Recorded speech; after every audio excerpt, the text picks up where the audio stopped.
अवनतिमिलान्धस्य ज्ञानाञ्जनशलाकया सुस्मिलितं येन तस्मै श्रीगुरुवे नमः। श्रीचैतन्यमनोहं भीष्टं स्फुटं येन भूतले स्वयं पदमहं दतिशपदं वन्देऽहं श्रीगुरुं श्रीयुक्तपदकमलं श्रीगुणवैष्णवं श्रीरूपं सगरगतं सगनरघुनाथं तं सजीवं साद्वैतं सावधूतं परिजनसहितं कृष्ण चैतन्य देवं श्री राधा कृष्ण पादं सगन ललिता श्री विशाखावितं च नमामि विष्णुपादाय कृष्ण पृष्ठाय भूतले श्रीमते जयपताका स्वामिनिति नामिने नमो आचार्य पदाय निताय कृपा प्रदायिने गौरकथा दामोदय नवग्रामतारिणे नमामि विष्णुपादाय कृष्ण पृष्ठाय भूतले श्रीमते भक्तिवेदांत स्वामिनिति नामिने नमस्ते सरस्वती देवे गौरवाणी प्रचारिणे निर्विशेष शून्यवादी पार्षदेशतारिणे नमो महावदनाय कृष्ण प्रेम प्रदायते कृष्ण कृष्ण चैतन्य गौरतीर्षे नमो नमः। हे कृष्ण करुणा सिंधु दीनबंधु जगतपते गोपीश गोपिका कांत राधा कांत नमस्तुते तप्त कंचन गौरांगी राधे वृंदावनेश्वरी विश्वभानुसुते देवी प्रणमामि हरिप्रिये वंशकल्पतरुभ्यश्च कृपा सिन्धु एव च पतितानां पावनेभ्यो वैष्णवेभ्यो नमो नमः। जय श्री कृष्ण चैतन्य प्रभु नित्यानंद श्री अद्वैत गदाधर श्रीवासादि गौर भक्त हरे कृष्ण कृष्ण कृष्ण हरे हरे हरे राम राम राम हरे हरे। ओम नमो भगवते वासुदेवाय ओम नमो वासुदेवाय।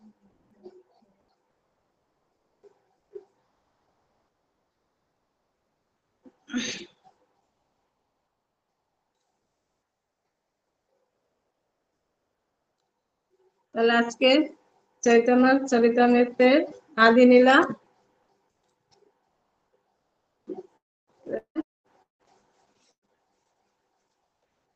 আজকে আমি তো প্রথম এই ক্লাসে যুক্ত হলাম, একটু মানে বুঝে উঠতে আমার সময় লাগবে, মানে কিভাবে ক্লাস হয় এটা আমি তো প্রথম আর কি এই চৈতন্য চরিতামৃতে অংশগ্রহণ করলাম এই ক্লাসে, সেই জন্য আমার যদি ভুল ত্রুটি হয় সবাই নিজ গুণে ক্ষমা করবেন।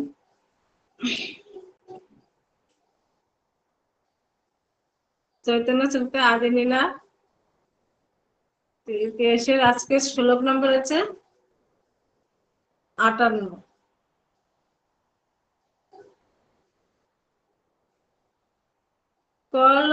কলৌজমদিদং সহ স্ফুটং অভিযুক্তয়ন্তে প্রদত্ত ভারত অকৃষ্ণ অঙ্গনাম কৃষ্ণং বিবিধা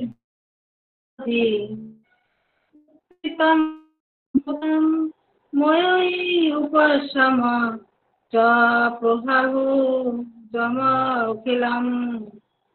চতুর্থ আশ্রম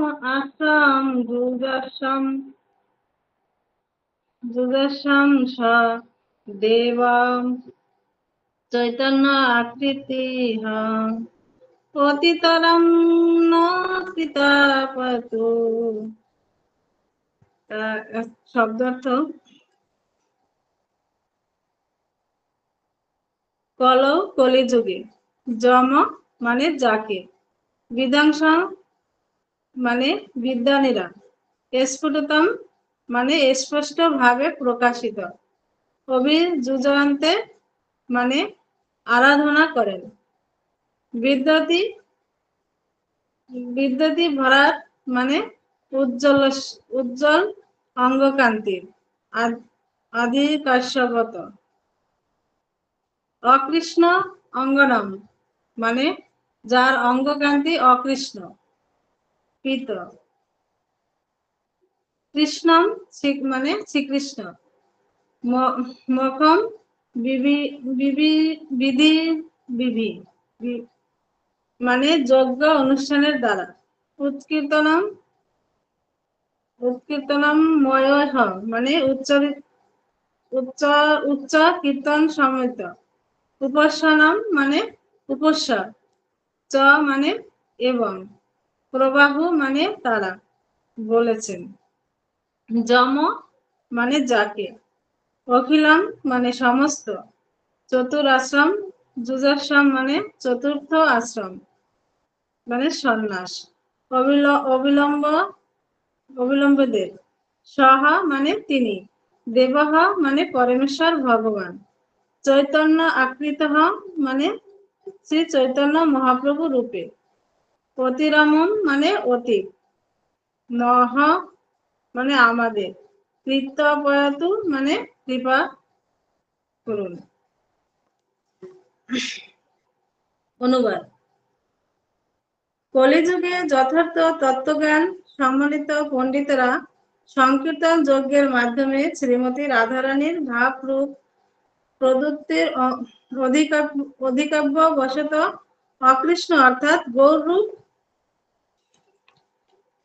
গৌররূপ প্রাপ্ত শ্রীকৃষ্ণকে আরাধনা করেন। তিনি চতুর্থ আশ্রমের সন্ন্যাসের সর্বোচ্চ স্তরে অধিষ্ঠিত পরমহংস দেবের আরাধ্য বিগ্রহ। সেই পরমেশ্বর ভগবান শ্রী চৈতন্য মহাপ্রভু আমাদের উপর তার অভয়কতি কৃপা বর্ষণ করেন।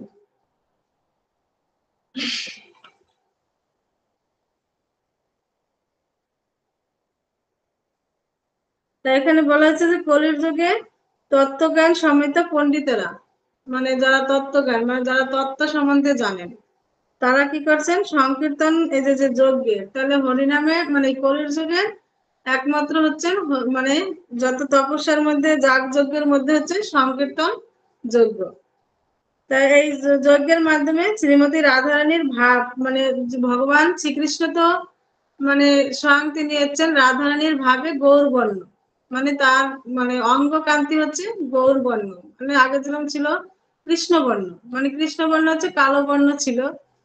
আর যেহেতু এবার তিনি যখন এই কলির যুগে আবির্ভূত হয়েছেন, তিনি তার অঙ্গকান্তি হয়েছিল রাধার মানে রাধার যে কালার মানে রাধা যেরকম ছিল মানে গোল মানে সোনার বর্ণ, সেই ভাব মানে সেই অঙ্গকান্তি নিয়ে আবির্ভূত হয়েছেন। কিন্তু যে তার যে ভাব, সে ভাব ছিল রাধারানীর যে ভাব, মানে ভগবানের প্রতি যে রাধারানীর প্রেম ভক্তির যে প্রকাশ, সেই প্রকাশ নিয়ে তিনি তার মনের ভাব, সেই রাধারানীর ভাব নিয়ে তিনি আবির্ভূত হয়েছেন এবং তার অঙ্গকান্তিও গৌরবর্ণ মানে রাধারানী। সেই জন্য যারা পণ্ডিতরা তারা এইভাবে রাধারানীর ভাবকে তারা মানে সব মানে কৃষ্ণকে অকৃষ্ণ বলে, মানে অকৃষ্ণ হচ্ছে মানে কৃষ্ণ বর্ণ ছাড়া, মানে হচ্ছে গৌর রূপ।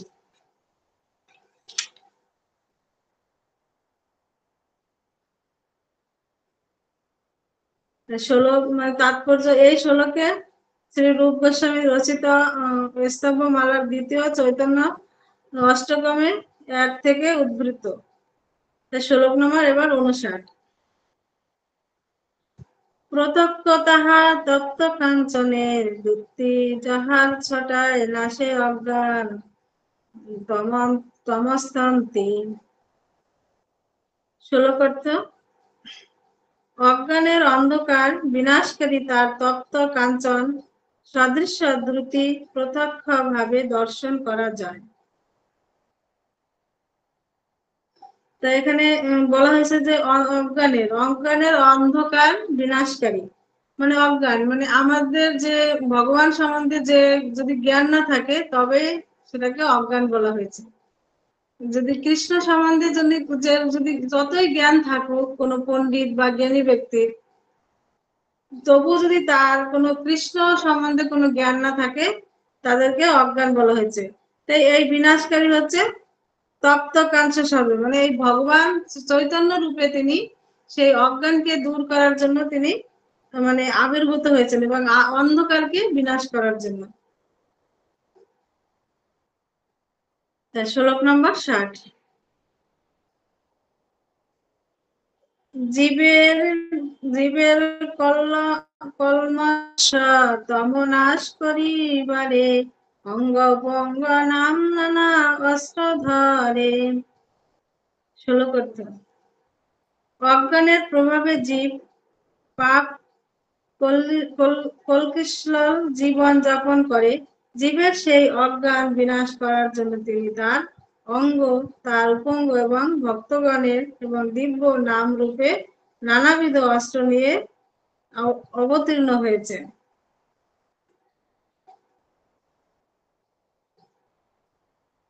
তা কি করছে? এই কলির যুগে জীব তার অজ্ঞানের প্রভাবে, মানে জীব তার বিভিন্ন পাপ করছে, তারপরে কলঙ্কিত হয়ে জীবনযাপন করছে, মানে উচ্ছৃঙ্খল ভাবে জীবনযাপন করছে। জীবের সেই অজ্ঞানতা বিনাশ করার জন্য তিনি অঙ্গ, মানে অঙ্গ হচ্ছে, আর এখানে হচ্ছে উপঅঙ্গ, মানে অঙ্গ হচ্ছে ভগবান, ভগবানের যে অঙ্গকান্তি অঙ্গ, আর উপঅঙ্গ মানে তার যে অংশ। উপঅঙ্গ হচ্ছে অঙ্গের অংশ, অঙ্গের অংশ হচ্ছে উপকঙ্গ, মানে ভক্তগণের দিব্য নাম রূপে নানাবিধ অস্ত্র নিয়ে তিনি অবতীর্ণ হয়েছেন। তাহলে আমরা জানি যে ভগবান এর আগে যখন আবির্ভূত হয়েছে, তিনি সবসময় অস্ত্র হাতে নিয়ে এসেছেন। মানে এবার যখন তিনি কলির যুগে আবির্ভূত হয়েছেন, তিনি বিনা অস্ত্রে এসেছেন এবং একমাত্র তার অস্ত্র ছিল হরিনাম সংকীর্তন। এই হরিনাম প্রচারের মাধ্যমে এবং তার পার্শ্বদেরকে তিনি নিয়ে এসেছেন এবং তার সঙ্গভঙ্গদের নিয়ে, পার্শ্বদের নিয়ে এসে সেই দিব্য নাম প্রচার করেছেন, মানে একমাত্র হরিনামের দ্বারা।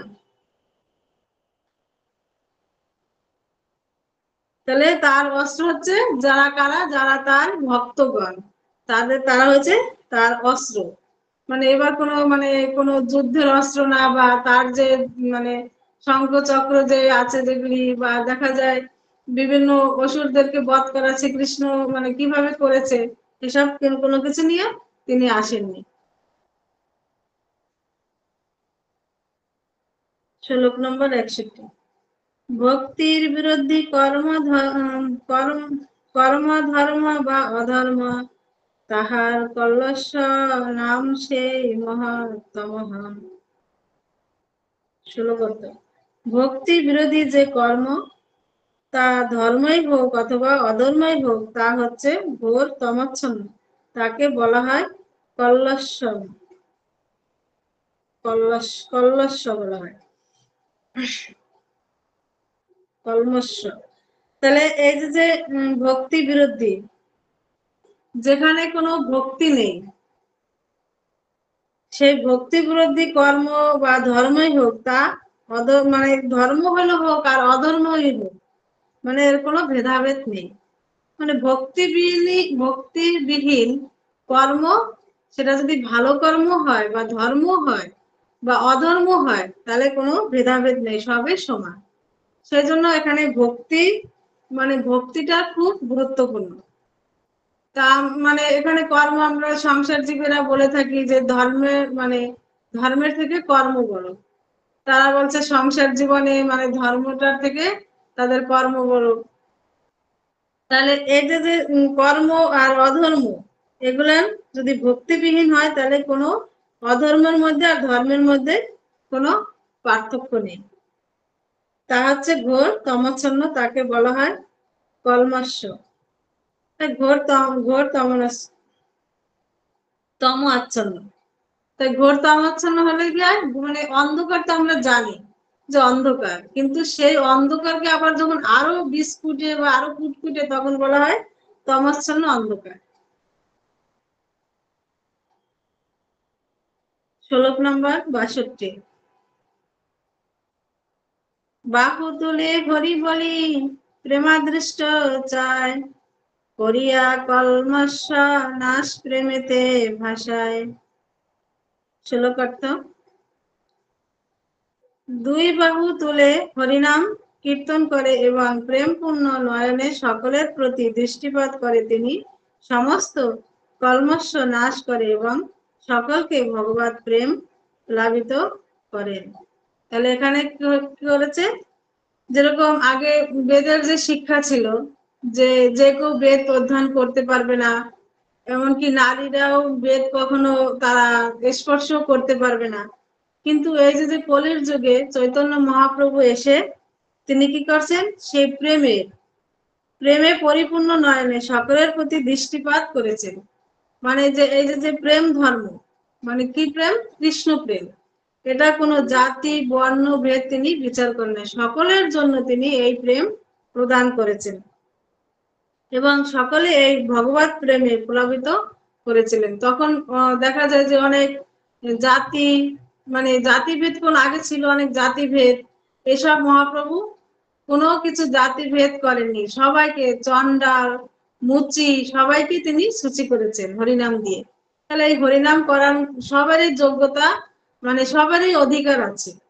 যেরকম বেদের মানে বেদ সবার অধিকার ছিল না, কিন্তু এই হরিনাম সবার জন্য। আর এই প্রেম কোনো মানে ধনী গরিব যে এ পারবে না এ পারবে এরকম কোনো ভেদাভেদ রাখে না, সকলকে তিনি সেই প্রেম প্রদান করেছেন এবং সকলকে প্লাবিত করেছেন। যেরকম তিনি একটা কুকুরকে পর্যন্ত তিনি প্রেম মানে প্রেম দিয়েছিলেন। যেরকম আমরা জানি যে কুকুররা, যেটা শাস্ত্রে বলা হয়েছে যে কুকুরকে অশুভ বা অশুচি বলা হয়েছে, কুকুরকে মানে অশুচি বলা হয়েছে, যেরকম স্পর্শ করলে কুকুরকে মানে সেটা স্নান করা উচিত বা সেরকম বস্ত্রে ঠাকুরের পূজা করা উচিত না। সেই জন্য একদিন চৈতন্য মহাপ্রভু যখন বাল্য বয়সে তাদের ঘরের পাশে একটা কুকুর মা আর কি বাচ্চা দিয়েছিল অনেকগুলি, তখন এইভাবে যখন আস্তে বাচ্চাগুলি বড় হয়ে গেছে তাই সব বাচ্চাগুলি চলে গিয়েছে, শুধু একটা বাচ্চা রয়ে গেছিল। তখন মানে চৈতন্য মহাপ্রভু তখন তো তিনি কি করলো, সেই বাচ্চা বয়সে মানে সেই ছোটবেলা, তখন সে সেই কুকুরের ছানাটাকে নিয়ে আসে বাড়িতে। নিয়ে এসে পরে শচী মাতা দেখে তো বলছে, তুমি ব্রাহ্মণের পুত্র, তুমি এই কুকুরের বাচ্চা কেন ধরেছো, কেন তুমি তাকে কোলে করেছো, কেন তুমি তাকে নিয়ে ঘরে আসলে, এরকম করে অনেক তিরস্কার করেছিল তার মা। তখন এইভাবে যখন করেছে, মানে সেই কুকুরের বাচ্চা সে এনে লালন পালন করছিল, মানে সে খেতে দিত এবং তার হরিনাম তিনি শুনাইতো। তা একদিন মানে মানে সচিমাতা সে ভাবলো কি যে মানে যখন আমার ছেলে না থাকবে তখন আমি এই বাচ্চাটাকে সরিয়ে দেবো। মহাপ্রভু বলছে, তুমি একে তারা বানা, মাকে বলছে যে তুমি একে তারা বানায় এখানেই থাকবে আমার কাছে। তখন চৈতন্য মহাপ্রভু একবার মানে সে বললো যে আমি বন্ধুদের সাথে গঙ্গা স্নানে যাব। তার সচিমতা আর কি নিষেধ করে না, অন্য সময় তো নিষেধ করে যাস না বা এতক্ষণ গঙ্গার পরে থাকা উচিত না বা জলে নামবি না, এরকম অনেক নিষেধ করে। কিন্তু যেই বলছে যে এখন এই সুযোগে মানে সচিমাতা ভেবেছে যে এই সুযোগে আমি বাচ্চাটাকে বা সরিয়ে দেবো বা একটা কিছু ই করবো, মানে অন্য জায়গায় রেখে আসবো। তখন যখন নিমায় স্নান করতে মানে বন্ধুদের সাথে গিয়েছে, তখন ওই বাচ্চাটার মা হঠাৎ করে চলে আসছে, মানে দেখছে পরে ওই বাচ্চাটা যখন এসছে সচিমতা তো অনেক খুশি হয়েছে যে এবার বাচ্চাটা ভালো হয়েছে, ওর মার সাথে চলে যাবে। তো মার সাথে যখন চলে যাবে এই খুশিতে মানে তার সচিমতা অনেক খুশি হয়েছে। ঠিক বাচ্চাটা যখন ওর মাকে দেখে ওর মার পিছন পিছন যাওয়া শুরু করছে, যেতে যেতে সেই বাচ্চা সে হরিবল হরিবল করে উঠছে, সেই কুকুরের ছানা। সে মানে সে একটা পশু, কিন্তু যে চৈতন্য মহাপ্রভুর যে প্রেম, তিনি যে তাকে পালন করেছে বা তার তার যে পরশ পেয়েছে এবং তার যে আলিঙ্গন করেছে, কোলে নিয়েছে, সেই প্রভাবে সেই কুকুর ছানাও হরিবল হরিবল করে করে যাচ্ছে, মানে যখন সচিমাতার আঙ্গিন থেকে বের হয়ে যাচ্ছে। তাহলে এইভাবে মানে সচিমাতা মানে যখন সে শুনতে পেল যে সে কুকুর ছানাও হরিনাম মানে হরিবল করছে, তখন যে এটা মানে মহাপ্রভুর যে কতটা প্রভাব, মানে এই হরিনাম দেওয়ার জন্য একটা মানে কুকুর ছানা সেও হরিনাম করতে করতে চলে গেল। তো এতটা সে মানে মহাপ্রভু এসছে যখন, তিনি এতটা প্রেমে মানে প্লাবিত করেছিলেন। তা শ্লোক নাম্বার 63।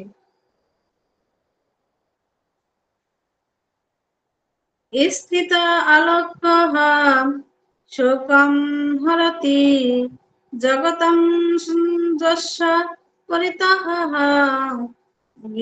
গিরাম প্রাম্ভঃ কুশলম পটলিনং পলবিতৈ পদ হলম্ভ কম বা প্রণয়তি নাহি প্রেমা নিবহম সহ দেবঃ চৈতন্য আবৃতঃ পতিতানাং নাহং কৃপয়াতু। স্থিত মানে হাস্যযুক্ত, আলোকহ মানে দৃষ্টিপাত, শ্লোকম শ্লোক, হরতি হরণ করে, জগতম মানে জগতের, যস্য মানে যার, পরিতঃ মানে সর্বতভাবে, গিরাম মানে বাক্যে, তু মানে ও, প্রারম্ভ মানে প্রারম্ভ, কুশল মানে কুশল, পটলিম মানে সমূহের, পল্লবয়তি মানে বিকশিত হতে সাহায্য করে, পদ মানে পদ আলম্ভ মানে শ্রীপাদ পদ্মের আশ্রয়, কম বা মানে কি বা, প্রণতি অর্থাৎ করে, ন মানে না, হি মানে অবশ্যই, প্রেম নির্বাহম মানে প্রেম সমূহ, সহ তিনি, দেবহ পরমেশ্বর ভগবান, চৈতন্য আকৃত মানে চৈতন্য মহাপ্রভুর রূপে, অতীতরাম মানে অতীত, ন মানে আমাদের, আমাদের প্রতি, কৃপায়তু মানে কৃপা করেন। অনুবাদ। শ্রী চৈতন্য মহাপ্রভু রূপে পরমেশ্বর ভগবান আমাদের উপর তার অহৈকতিক করুণা বর্ষণ করেন। তার সহস্র দৃষ্টিপাত তৎক্ষণাৎ জগতের সমস্ত দুঃখ বিদরিত করে এবং তার বাণী মঙ্গলময় ভক্তিলতাকে পত্রপ্লবে বিকশিত হতে সহায়তা করে। তার শ্রীপাদ পদ্মের অপ্রকৃত আশ্রয় গ্রহণ করা হলে তৎক্ষণাৎ চিত্তে ভগবৎ প্রেমের উদয় হয়। তাৎপর্য। এই শ্লোকটি শ্রী রূপ গোস্বামীর রচিত স্তম্ভ মালার দ্বিতীয় চৈতন্য অষ্টকম ৮ থেকে উদ্ভূত।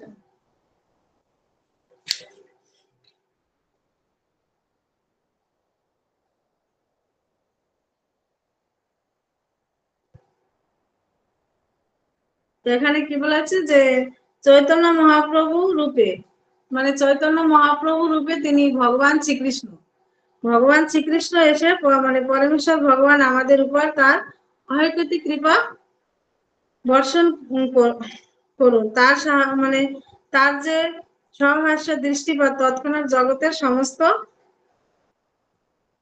মানে ভগবানের যখন দৃষ্টিপাত কোনো ভক্তের উপর বা কোনো জীবের উপর পড়বে তখন তার সমস্ত মানে দুঃখ কষ্ট বা তার যত খারাপ গুলি আছে সেগুলি সব বিনাশ হয়ে তার মঙ্গল হবে এবং মঙ্গলেতে তার ভক্তিলতাকে প্রবালিত পত্র পল্লবে বিকশিত হবে ভক্তিলতাকে। তাহলে ভক্তিলতা হচ্ছে মানে তার যে পত্র পল্লবে, মানে তার যে পাতা এবং ফল ফুলে সেটা বিকশিত হবে। তার যে পাদ পদ্মের, চৈতন্য দেবের যখন পাদ পদ্মে কেউ অনুসরণ মানে আশ্রয় গ্রহণ করবে তখন তার মানে এই যে অপ্রকৃত আশ্রয় গ্রহণ করা হবে, মানে অপ্রকৃত সে আশ্রয় তৎক্ষণাৎ চিত্তে ভগবত প্রেমের উদয় হবে। শ্লোক নম্বর ৬৪। শ্রী অঙ্গ শ্রীমুখ যেই করে দর্শন তার পাপ ক্ষয় হয় পায় প্রেম ধন। শ্লোক অর্থ। তার শ্রী অঙ্গ ও শ্রীমুখ দর্শন করা মাত্র যে কোনো ব্যক্তি পাপ ক্ষয় হয় এবং সে ভগবত প্রেম রূপে মহাসম্পদ লাভ করে।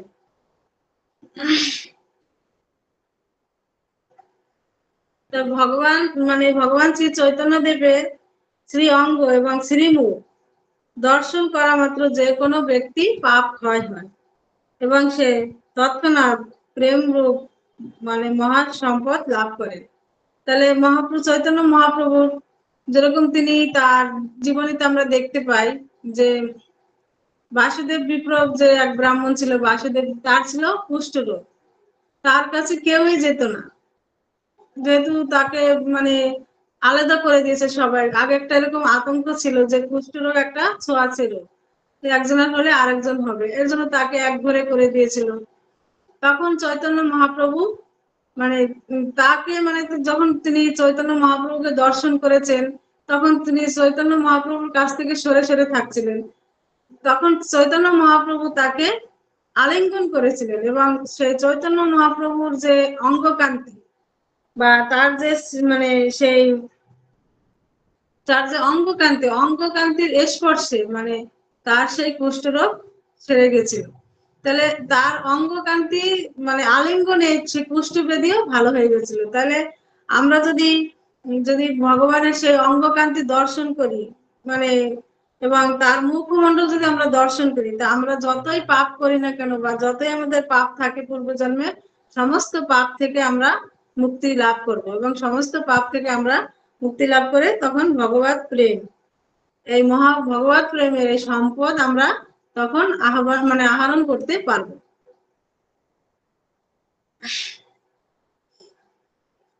১৬ নম্বর ৬৫। অন্য অবতারে সব সৈন্য শস্ত্র শস্ত্র সঙ্গে চৈতন্য কৃষ্ণের সৈন্য অঙ্গ উপঙ্গে। শ্লোকার্থ। অনন্য অবতারে ভগবান সৈন্য ও অস্ত্র সহ অবতরণ করেন, কিন্তু এই অবতারে তার সৈন্য হচ্ছে তার অঙ্গ এবং উপঅঙ্গ। তাহলে যেটা আগেও বলা হয়েছে যে ভগবান মানে যখন আবির্ভূত হন তার অস্ত্র শস্ত্র নিয়ে আসেন, যেরকম ভগবান যখন রামচন্দ্রে আবির্ভূত হয়েছিলেন তখন কিন্তু তিনি চতুর্ভুজ রূপে আবির্ভূত হয়েছিলেন অস্ত্র শস্ত্র হাতে নিয়ে। পরে মাতা কৌশল্যার মানে প্রার্থনায় তিনি নিজেকে শিশুরূপে মানে শিশুরূপে তিনি প্রকাশ করেন। তাহলে ভগবান যখন জন্মগ্রহণ করেছেন তিনি মানে আবির্ভূত হয়েছেন, তার তো জন্ম মৃত্যু হয় না, ভগবানের কোনো জন্ম নাই মৃত্যু নেই। তিনি যখন আবির্ভূত হন তখন তিনি অস্ত্র শস্ত্র নিয়ে তিনি আবির্ভূত হয়েছিলেন নারায়ণ রূপে। তখন কৌশল্যা মা তাকে যখন সেই নারায়ণ রূপে দর্শন করেছিলেন তখন তিনি প্রার্থনা করেছিলেন যে তার কোলে শিশু রূপে আবির্ভূত হন তিনি।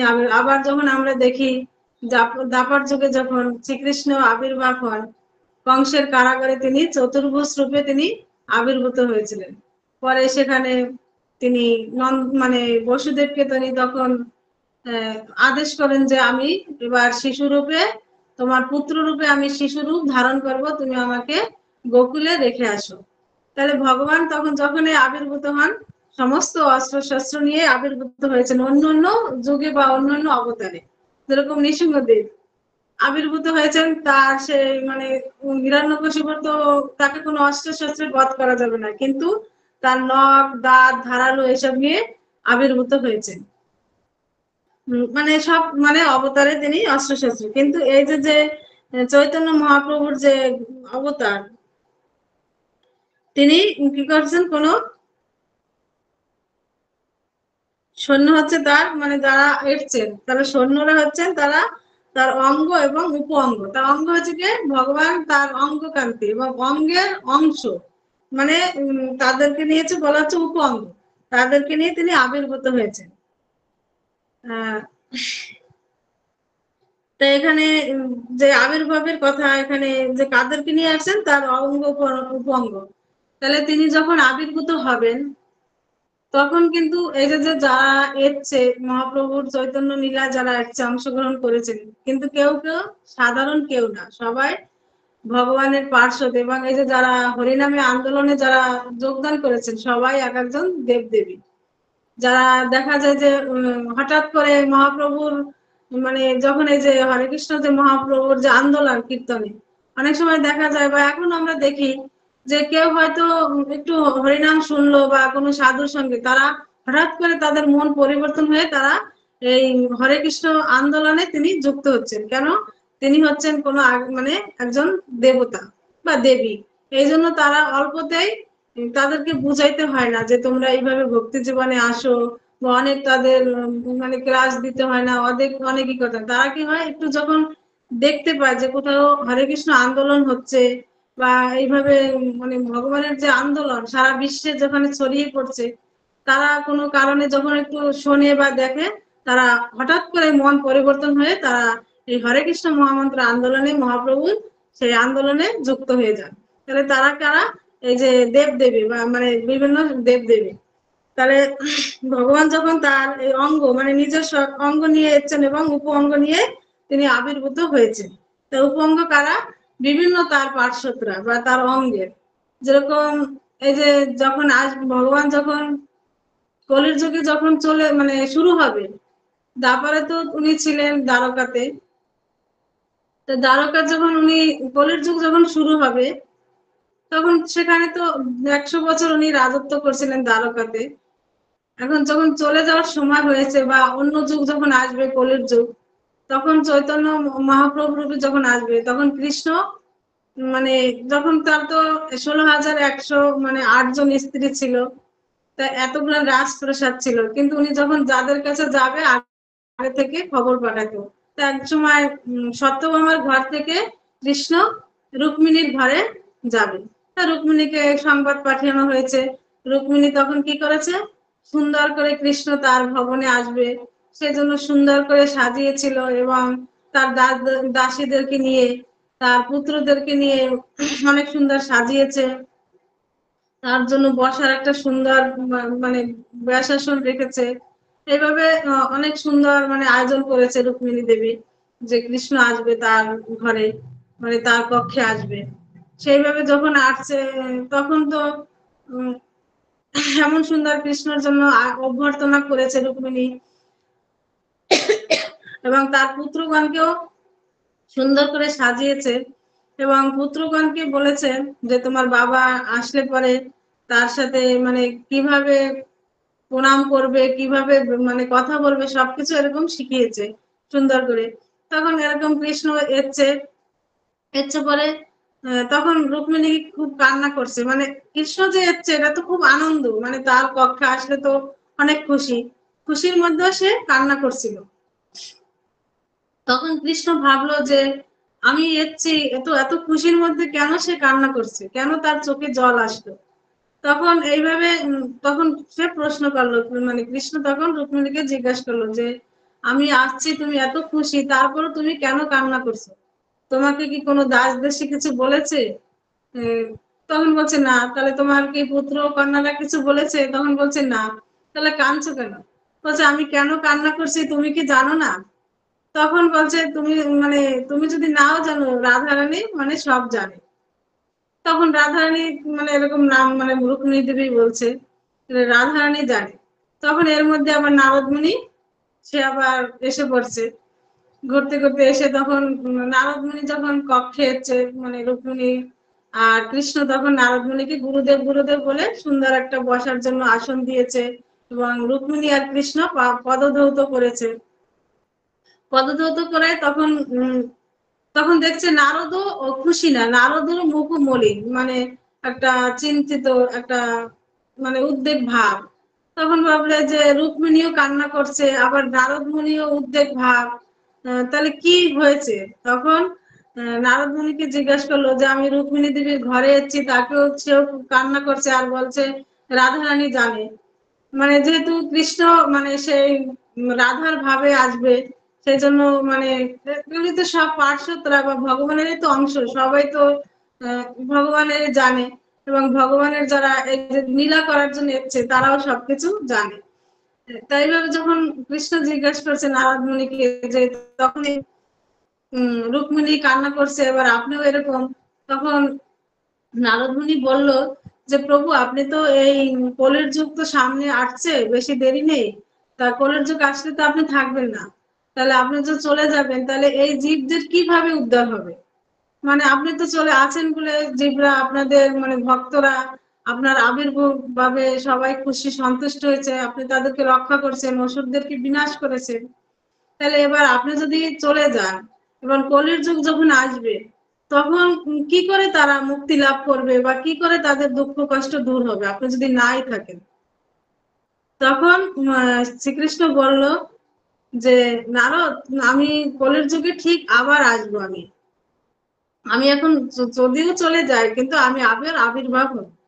তখন নারদ মুনি মানে এইভাবে কৃষ্ণকে মানে কৃষ্ণ নারদ মুনিকে আশ্বাস দিল এবং বলল, তখন কৃষ্ণ বলল যে তুমি তাহলে এবার যে তুমি স্বর্গে চলে যাও, স্বর্গে চলে যেয়ে তুমি সমস্ত দেব দেবীদের আসার জন্য, এই যে কলির যুগ যখন শুরু হবে যে তাদেরকে আসার জন্য তুমি আহ্বান করো, মানে সবাইকে তুমি জানিয়ে দাও তারা যদি আসার জন্য প্রস্তুত হয়। এইভাবে তো যখন কৃষ্ণ বলে দিয়েছে তখন নারদ মুনি নিশ্চিন্ত হয়ে যে কলির যুগের জীবের জন্য তাহলে প্রভু আবার আসবে বা প্রভু মানে আবার যাই হোক আসবে তিনি। সেই জন্য তিনি খুশি হয়ে মানে স্বর্গে চলে গেল, স্বর্গে গিয়ে দেবতাদেরকে সবাইকে বলল যে এরকম কলির যুগ শুরু হয়ে গেলে ভগবান আবার মানে আবির্ভূত হবে, তাই তোমরা সবাই প্রভুর সাথে লীলা করার জন্য তোমরা সবাই আবির্ভাব হবে মর্তলোকে কলির যুগে। তখন দেবদেবীরা বিভিন্ন বিভিন্ন জনে মানে যার যার প্রস্তুতি তারা নিল। তা এইভাবে করে তখন দেবতাদেরকে বলার পরে তারপর গেল মানে ব্রহ্মার এই যে জগন্নাথ বলদেব সুভদ্রার কাছে গেল। তখন জগন্নাথ বলদেব সুভদ্রা তারা বললো যে তুমি তাহলে এবার ব্রহ্ম মানে সত্যলোকে যাও, সত্যলোকে যেয়ে তুমি ব্রহ্মার কাছে যাও। তখন ব্রহ্মার কাছে গেল নারদ মুনি। তখন সেখানে গিয়ে বললো যে প্রভু আবার আবির্ভাব হবেন কলির যুগে, তাহলে সবাই আপনারা যার যা মানে ইয়ে আছে সে আবার মানে আবির্ভূত হবেন। তখন মানে সে ব্রহ্মা কি করলো, তিনি হরিদাস রূপে তিনি আবির্ভাব হলেন। তো ব্রহ্মা কি হলো, হরিদাস রূপে কলির যুগে আসলো। তখন আবার এইভাবে যখন পার্শ্বদরা সবাই তার অঙ্গ এইভাবে বিভিন্ন উপ অঙ্গরা আসলো এবং নিত্যানন্দ প্রভুর কাছে। তারপর বললো যখন নিত্যানন্দ প্রভু যখন আসবে, এবার তিনি তখন কৃষ্ণ আবার গোলকে গেল। গোলকে যেয়ে যেখানে মানে ওখানে আছে শ্বেত শ্বেতযুক্ত যে একটা ইয়ে আছে শ্বেত সমুদ্র, সেখানে গেল। সেখানে যেয়ে বললো তাহলে এখানে তো বলা হয়ে গেছে, নারদ মানে নারদ বলেছে বা তখন সেখান থেকে কৃষ্ণ দেখছে যে যে যখন সেখানে যে গেল যে শ্বেত মানে গোলকের যে গোলকের এক অংশ সেটা হচ্ছে শ্বেত মানে শ্বেত ওটা যে শ্বেতযুক্ত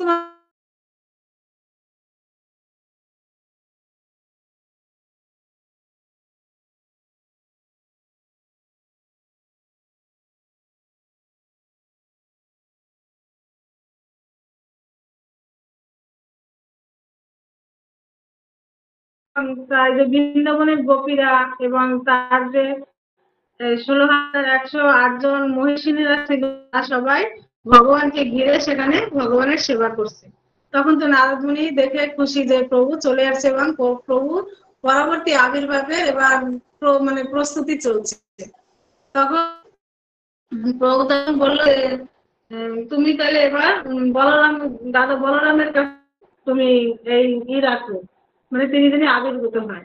সেই জন্য তখন আবার তিনি বলরামের কাছে গেল এবং বলরাম তিনি নিত্যানন্দ রূপে একাচক্র ধামে তিনি আবির্ভূত হলেন। তারপরে তার যারা সঙ্গপঙ্গ ছিল মানে সেই বলরামের তাদেরকে নিয়ে তিনি পার্শ্বদেরকে নিয়ে একাচক্র ধামে আবির্ভূত হয়েছে। সেই জন্য যদি আমরা যদি গৌর প্রেম পেতে চাই বা গৌরাঙ্গ মহাপ্রভুর যদি আমরা কৃপা পেতে চাই, তাহলে আমাদের আগে নিত্যানন্দ নাম স্মরণ করতে হবে। নিতাইয়ের কৃপা ছাড়া আমরা গৌর কৃপা পাবো না। সেই জন্য আগে গৌর নিতাই বলা যাবে না, আগে নিতাই গৌর বলতে হবে। সেই জন্য কেউ যদি আপনারা একাচক্র ধামে যান সেখানে আগে গৌর মানে গৌর নিতাই বলা যাবে না, সেখানে আগে বলবো নিতাই গৌর হরি বল, মানে নিতাই গৌর আগে বলে হরি বল দিতে হবে। মানে সেখানে যারা সপ্ত দেবতারা এসছে সেখানে, সেই জন্য যারা তারা যদি আগে নিতাইয়ের নাম না শুনে তাহলে তারা অসন্তুষ্ট হবে। সেই জন্য সেখানে গেলে আগে মানে নিতাই গৌর বলতে হবে। যেরকম আমরা বলি নিতাই গৌর মানে হরি বল দিই আমরা, নিতাই গৌর নিতাই গৌরাঙ্গ নিতাই গৌরাঙ্গ বলে আমরা কীর্তন করি। লাস্টের দিকে যখন আমরা আরতি হোক, আরতির শেষে আমরা বলি নিতাই গৌরাঙ্গ নিতাই গৌরাঙ্গ। সেজন্য গৌর নিতাই আগে বলা যাবে না, নিতাই গৌর। তাহলে সেই জন্য নিত্যানন্দ প্রভু সেইভাবে আসলো। তাহলে তার নিজের অঙ্গকান্তি মানে রাধার ভাব মানে অঙ্গকান্তি নিয়ে আবির্ভূত এবং রাধারানীর ভাব নিয়ে তিনি আবির্ভূত হয়েছেন, এবং তার অঙ্গ এবং উপ অঙ্গরা এইভাবে মানে অংশরা তারা এইভাবে আবির্ভূত হয়েছেন।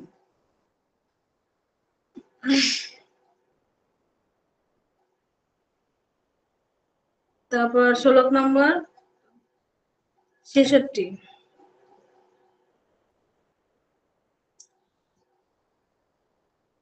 সদা সর্বদা উপাস্যः শ্রীমান ধৃত মনুজ কাহঃ প্রণীতয়ং বহদিম্ভ গৃহবানঃ গৃশ পরমেষ্ঠি প্রভৃতিভিঃ স্বভক্তেভ্য শুদ্ধায়ং নিজ ভজন মুদ্রাং উপাদিশাম। সহ চৈতন্যঃ কিমাং মে পুনঃ অপি দৃশ্যঃ যশাতি পদম।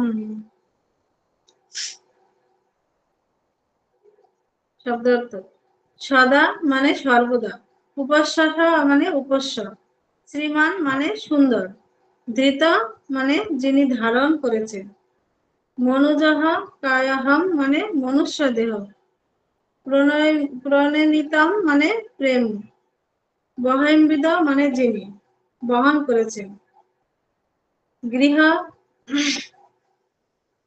গিনহ বা গিনিহ বাহৈহ মানে দেবতাদের দ্বারা, গিরিশ মানে মহাদেব, পরমেষ্ঠি মানে শুদ্ধম মানে শুদ্ধ, নিজ ভবন মানে তার নিজের ভবন, মুদ্রাম মানে মুদ্রা, উপদিশম মানে উপদেশ দান করেন, স মানে তিনি, চৈতন্য মানে শ্রী চৈতন্য মহাপ্রভু, কিম মানে কি, মে মানে আমার, পুনঃ মানে পুনরায়, অপি মানে অবশ্যই, দৃশ্য দৃশ্য মানে দুই চক্ষু, যশাতি মানে তিনি যাবেন, পদম মানে পদ। অনুবাদ: শ্রী চৈতন্য মহাপ্রভু হচ্ছেন শিব ও ব্রহ্মা আদি সমস্ত দেবতাদেরও পরম আরাধ্য।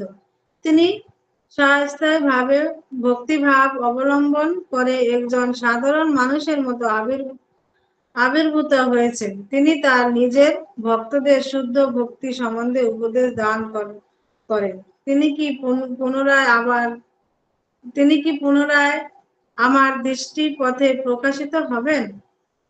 তাৎপর্য: এই শ্লোকটি শ্রী রূপ গোস্বামী রচিত স্তব্ধ মালার প্রথম শ্রী চৈতন্য অষ্টকম 1 থেকে উদ্বৃত।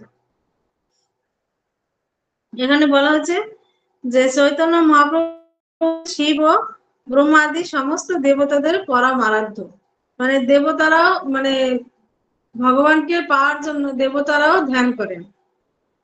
তাহলে শিব ব্রহ্মা আদি দেবতারা যেরকম শিব, সে পঞ্চমুখে সবসময় হরিনাম করে যাচ্ছে, ব্রহ্মা চতুর্মুখে সবসময় হরিনাম করে যাচ্ছে, তাও তারা একটা করে মুখ ছিল, সবাই এই হরিনাম করার জন্য বেশি বেশি মুখ চেয়ে নিয়েছে। ব্রহ্মা যখন বললো যে প্রভু আমার একটা মুখে হরিনাম করে আমার পোষাচ্ছে না, আপনি আমাকে দয়া করে আরো কয়েকটা মুখ দেন, তখন 4টা মুখ ব্রহ্মাকে মানে দান করলো, একটা আছে আরো 3টা দান করলো। এখন শিব ভাবলো যে ব্রহ্মার 4 মুখ, তাহলে আমি এবার পঞ্চমুখ নেবো, 1 মুখ বেশি নেব, মানে এটা কম্পিটিশন চলছে। মানে বলে যে হরিনামে ভক্তি করতে যদি কম্পিটিশন থাকা ভালো, মানে কিন্তু অন্যান্য বিষয় মানে কেউ হিংসা করা বা উচিত না, কিন্তু ভক্তির মার্গে যদি কম্পিটিশন থাকে যে ও এত ভালো ভজন করছে, আমি আরো ভালো করব, এটা খুব ভালো। সেই জন্য যখন ব্রহ্মা যখন চতুর্মুখ পেল, তখন শিব বলল যে আমার তো তাহলে আরেকটা মুখ বেশি নিতে হবে, ব্রহ্মার যেহেতু চতুর্মুখ আমি নেব পঞ্চমুখ। তখন ব্রহ্মা মানে শিব বলল প্রভু আমাকে আরো 4টা মুখ দান করুন, তখন আরো 4টা মুখ মানে 5টা মুখ টোটাল, মানে মোট 5টা মুখে শিব করছে পঞ্চমুখে, রাম মানে হরিনাম, আর ব্রহ্মা চতুর্মুখে। তাহলে তিনি ভগবান শ্রী চৈতন্য মহাপ্রভু হচ্ছেন দেবতাদেরও পরম আরাধ্য। মানে তিনি স্বয়ং ভক্তিভাব অবলম্বন করার জন্য সাধারণ, মানে তিনি যদি এত মানে ব্রহ্মা শিব আদি দেবতাদেরও মানে আরাধ্য, তবুও তিনি এই কলির যুগে এসেছেন একজন সাধারণ মানুষের মতন আচরণ করেছেন, বা সে ধুলায় মানে কৃষ্ণ প্রেমে সে ধুলায় গড়াগড়ি খাচ্ছে, সে কান্না করছে, সে মানে সাধারণ মানুষের সাথে মানে সাধারণ ভাবে চলছে জীবনযাপন। সে বাজারে যখন যেত শ্রীধরের সাথে মানে কলা বেচা, তার সাথেও মজা করতো অনেক, মানে সাধারণ। সে আবার দামাদামি করতো, আবার বিরক্ত হয়ে শ্রীধর বলতো, যান যান আপনি আসবেন না তো আমার কাছে এই দামাদামি করতে। মানে শ্রীধরও বিরক্ত হয়ে যেত, মানে মহাপ্রভু যাতে না আসে তার কাছে, মানে এই যে আসলে পরে দামাদামি করতো, মানে আবার একটা মানে অনেক ই করতো। সেই জন্য অনেক সময় শ্রীধরও রেগে বলতো, আপনি আমার কাছে আসবেন না, অন্য খান থেকে নেন, আপনি অন্য খান থেকে নিয়ে নেন। সেই জন্য চৈতন্য মহাপ্রভু সেই মানে এই শুদ্ধ ভক্তদের মানে তার যে শুদ্ধ ভক্তি সেগুলি দান করার জন্য তিনি আবির্ভূত হয়েছেন, বা তিনি এই মানে পথ প্রদর্শন করেছেন। হরি বল। আমাদের তো সময় শেষ, তা আমরা এখানে আলোচনা সমাপ্ত করব।